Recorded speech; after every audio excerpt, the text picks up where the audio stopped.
Painted glass, as an art, reached its height in the Middle Ages when it became a major pictorial form used to illustrate the narratives of the Bible to a largely illiterate populace. And it was sometimes known for this reason as the poor man's Bible, for the windows and walls showed Bible scenes.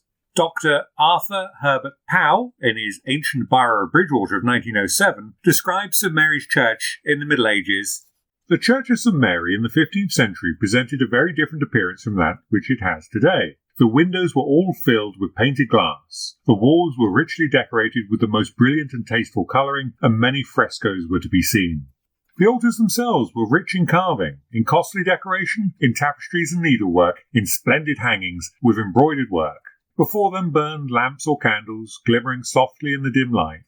It was a privilege and a great joy to devout folk, or to the members of the town's guilds, to maintain the light before their favourite altar. Pictures and carvings abounded, most of these being highly coloured. A medieval Bridgwater inhabitant in his will directs that he shall be buried in St Mary's Church before the image or painting of St Sebastian. There was no bare or whitewashed walls then, colour abounded in every direction. Even the capitals of the columns were painted. Hardly a space was left untouched. The font in St Mary's still shows traces of the painted work it possessed in early days, when its vine tracery was all richly gilded. All the church, indeed, was then one blaze of colour. It appealed most marvellously to the sense of beauty in the worshippers, or, as others might say, it appealed powerfully to the senses.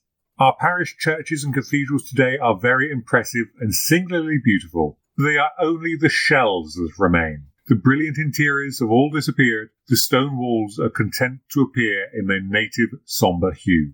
No record remains of what was once in St Mary's Church, but an idea of the opulence of St Mary's can be gained from an inventory in the borough archives of the plate and vestments dated 3rd of October 1447. This lists an amazing range of gold and silver pieces, as well as the vestments and service books. These items were given to the church by well-wishers or were willed by parishioners, and the letter setting out the gift of Robert Pike in 1460 of a complete set of vestments, the cope, chasuble, tuniccle, with the albs, stoles and all the other items, is a good example of the sorts of gifts a benefactor bestowed upon the church.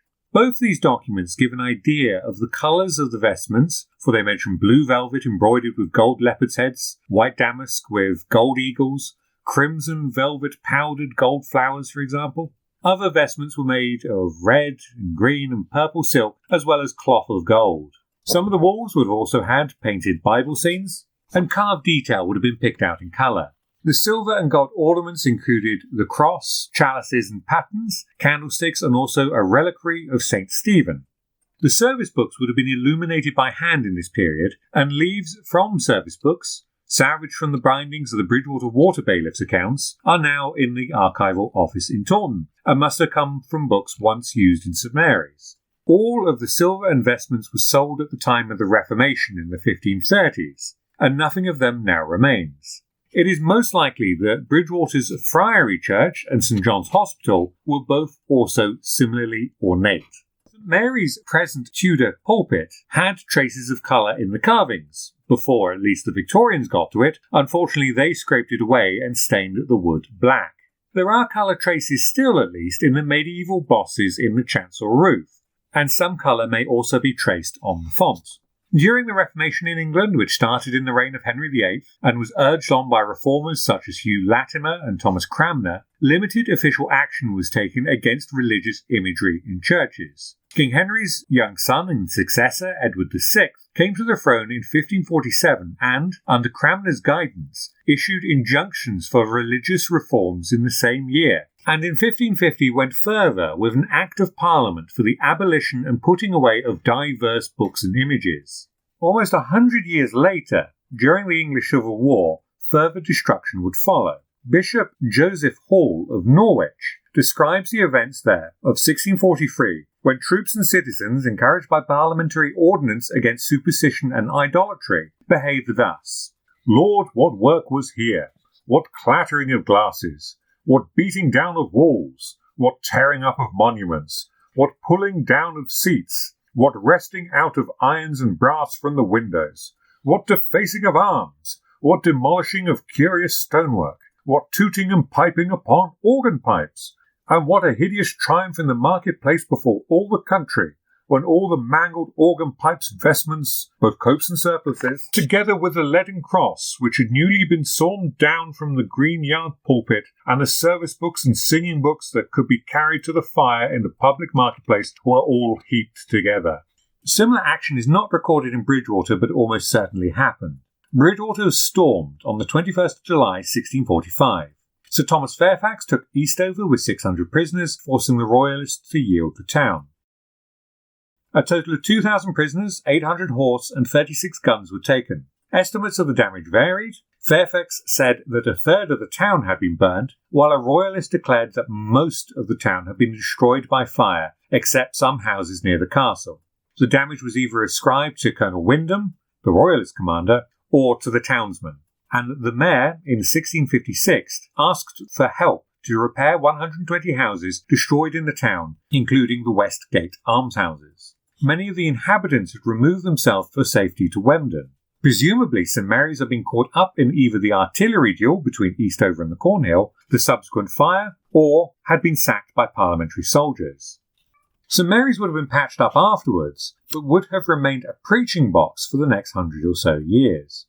The Catholic revival in England, gaining force in the early 19th century with its renewed interest in the medieval church, brought a revival of church building in the Gothic style, claimed by John Ruskin to be the true Catholic style, and with other commentators as the proper Christian style. The architectural movement was led by Augustus Welby Pugin, especially in his part in the rebuilding of the Houses of Parliament. The tower which contains Big Ben was his, for example, and under whom had worked W.H. Braxpear, the architect of the Victorian restoration of St Mary's.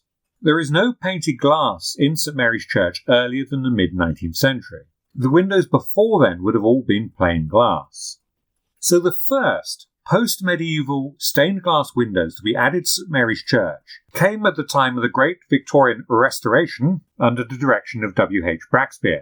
The Morning Chronicle of 22nd of November 1851 noted, "We understand that Mr. Alfred Beer of Exeter is executing a stained glass window from a design by W.H. Braxpear, Esquire, for the south porch of St Mary's Church, which will be presented by Mr. H. Salmon of this town."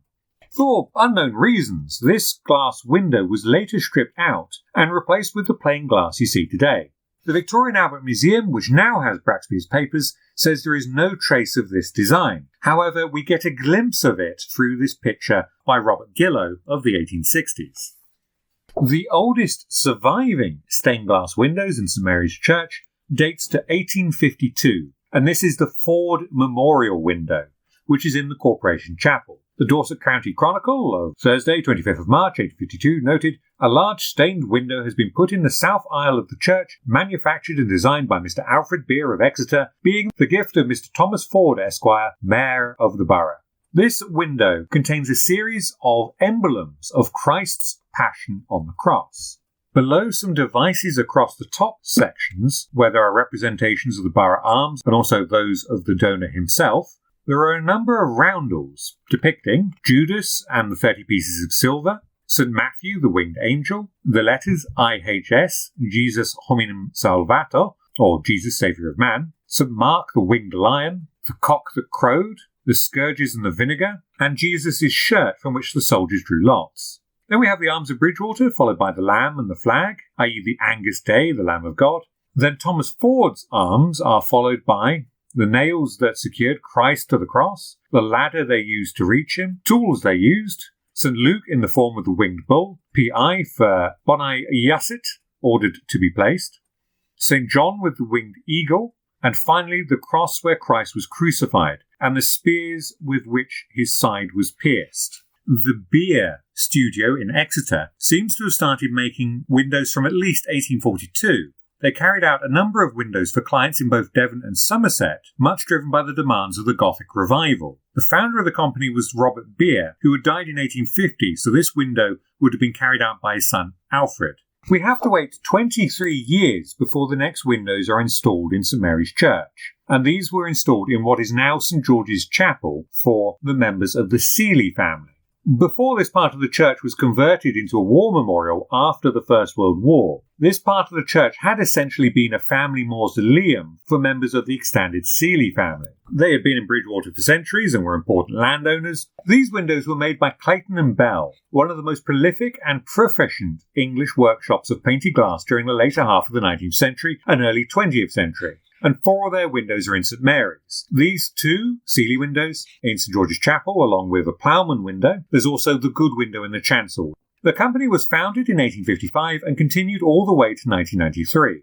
The 19th century windows of Clayton and Bell are typified by their brilliant luminosity. This is because they were quick to adopt the advice of the student of medieval glass, Charles Winston, who propounded that modern commercially made coloured glass was not as effective for painted glass windows, as it lacked the right refractive quality. In 1863, John Richard Clayton was among those who was experimenting with the manufacture of so-called pot metal or coloured glass produced by simple ancient manufacturing techniques, which brought about a great variability in the texture and colour of glass, which is characteristic of ancient windows. In 1877, the year after the Seeley windows were added, there was a proposal for the church to have painted windows throughout the entire west end of the church. However, this fundraising effort seems to have come to nothing, as windows would only be added piecemeal over the next century. So we have to wait another 3 years for the next window, which is the Good Memorial, which is in the chancel. This shows Saints Stephen, Jacob, and Benjamin. And this was in memory of Benjamin Good, who had died all the way back in the 19th of November 1768, well over a century before this window was installed, and he was the mayor of Bridgwater in 1752, 1758 and 1763. This was commissioned by his descendants who no longer lived in Bridgwater. About a similar sort of time, probably about 1880, we have the George Henning Payne Memorial Window, which is in the north side of the chancel. Mr. Payne lived in Dampier House. So what we have here is in the top light the initials of Christ, then in the next row down we have a choir of angels, and these 3 rows represent the heavens with Christ at the top. Then we have King David on the left. This is King David, not Saint David of Wales. He is holding a harp or lyre, and this is a visual metaphor for him composing the Psalms. Then in the middle we have Christ as the Good Shepherd, and then on the right hand side we have St John the Apostle, not John the Baptist, and he is taken to be the author of various books of the Bible, hence he's holding a pen and book. Essentially here, we have a window depicting Jesus instructing by example, David instructing by song, and John instructing by the word. We next have, in 1882, the Thomas Ploughman Memorial Window, and this is in St George's Chapel again. A nearby plaque reads, "To the glory of God and in loving memory of Thomas Ploughman, who died Christmas Day 1882, aged 73. Also his wife, Mary Rawls Ploughman, who died April 22nd, 1882, aged 73. The east window of this chapel was erected by his children." This window illustrates the text, "For I am hungered, and ye gave me meat. I was thirsty, and ye gave me drink. I was a stranger, and ye took me in. Naked, and ye clothed me. I was sick, and ye visited me. I was in prison, and you came unto me." Which is St Matthew 25, 35, 36. Thomas Ploughman was a saddler, with his premises in the High Street, and if the name is familiar, you may be familiar with the ghost sign, and its later reproduction, which can be seen on the wall beside Mansion House Lane. Although saddler sounds like a fairly humble profession, his was a fairly large operation, and in 1871, for example, he employed 12 men and boys. The next window in St Mary's Church comes in 1890, and this is the Parsons Memorial Window. This is a slightly lesser seen one because it is in the tower. This is in memory of Ellen Parsons, wife of F.J.C. Parsons, who died in February 1890. Her husband was a churchwarden whose plaque is in the north transept. She was aged 77 when she died. Sadly, this wasn't of natural causes, as she was burnt to death when her nightdress caught fire on the open fire in her bedroom. In the top light of this window is a personification of hope holding an anchor. The next window is the Towles family memorial, which is in the north transept. This reads, "In memoriam, Hercules Towles died 1st of March 1862. Susan, his wife, died 14th August 1873. Henry, their son, died 24th November. John, their son, died 23 November 1892. Mary Ann Smith, their daughter, died 8th May 1895. Hercules Towles had been a ship owner who lived in Salmon Parade. whose schooner, the Somerset, had sank in a storm between Steepholmes and the Gore at the end of June 1839, with the loss of the crew and passengers, 9 in all. The captain was his brother, Robert Towles, who had 2 of his young sons with him. Hercules' daughter, Mary Ann Smith, set up a charity to pay pensions to poor widows and spinsters born in the parish of Bridgwater, which still exists today. Moving towards the first 20th century windows, in 1903 we have the Howson Memorial Window, which is in the north transept. Albert Howson was a very active Freemason, and below the window is a plaque to his widow Hannah, who died only 2 years later in 1905. The upper text of the window, in a scroll held by 3 angels, reads, "Where faith is lost in sight, and patient hope is crowned, and everlasting light its glory throws around." This comes from the first verse of a hymn, "There is a Blessed Home," by Sir Henry Williams Baker. The idea behind this is that the informed viewer of this window would read that and subtly hum or sing the hymn to themselves, thus adding an extra audible element to the visual window. This window bears the Latin Fides Charitas Spes, faith, charity and hope, below figures representing each quality. Faith looks to the heavens, holding the sceptre of the heavenly king. Charity gives a needy boy a loaf of bread from her ample supply, while hope holds her heart and supports an anchor. At the bottom of the window, in the central roundo, is a pelican feeding a young with her own blood. This is known as a pelican in her piety, and was a metaphor for Christ's sacrifice, a very popular emblem in the Middle Ages, and one keenly adopted by the Masonic orders. Albert Howson was born in 1832. His father was a plumber. He had married Hannah Merlis, the daughter of Joseph Merlis, a tailor at Holy Trinity in Bridgwater, on 12th of February 1863, at which time he gave his occupation as accountant. He was an overseer for the parish of Bridgwater, meaning he helped run poor relief for the workhouse, and his business seems to have been an ironmonger and gunsmith. Next we have the Pierce Truman Memorial Window, depicting Christ in its majesty. To the glory of God and in memory of Emma Pierce, elder daughter of John and Anne Truman, born at Bridgwater, May 11, 1840, entered into rest at Christchurch, New Zealand, October 24, 1909. We can interpret this window as grieving parents wanting to memorialise their daughter in some way, not being able to visit her grave all the way on the other side of the world. John Truman was a dealer in fish, game and poultry, with a shop in the High Street. The next window is the Cook Window, or the Union Window, which is in the Corporation Chapel. James Cook was the town clerk of Bridgwater for a number of years, and he has a huge memorial out in the Wendon Road Cemetery. He and his wife, Ellen Simmons, lived in the familiar house on Taunton Road with the unconventional chimneys. Cook did all sorts of things for the benefit of the town, such as negotiating the fresh water supply from the Wendon Reservoir, organising a visit of the Bath and West Show to Bridgwater, as well as donating the 4 apostles, which stand high up in the nave of St Mary's Church. Cook left £300 in his will to St Mary's Church for a painted glass window. Whether he had any influence on the Unionist design is unclear. He was liberal in politics, so this window may be a subtle expression of federalism and his support of Home Rule for the UK's constitutional nation. This is because the window depicts the saints of the constituent parts of the United Kingdom: St Patrick for Ireland, St George for England, St Andrew for Scotland, and St David for Wales. At the very top are shown the town's arms, alongside the arms of King John, who granted the charter which founded the town, and below are depicted the arms of each royal dynasty since. The next window bears a tablet, which says, "In loving memory of my beloved parents, John Henry and Rose Wadden." John Henry Wadden was a rope maker of Eastover. He lived in Norfield House, and his rope works can be seen in the early Ordnance Survey maps. Next we have the Balting Memorial Window. If the name is familiar, last year we did a video on the recent work in the Wendon Road Cemetery, which detailed the Balting family. The stone tablets on the east side of this window reads, "To the glory of God, this window was erected in memory of Susan Balting, who died on the 9th of April 1909. Also of George William Balting, husband of the above, who died on the 20th day of March 1918, and Amy Balting, daughter of the above, who died on the 23rd of May, November 1924.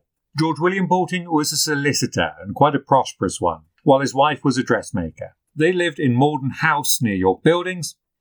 Next we have the Mitchell Window, coming in 1954.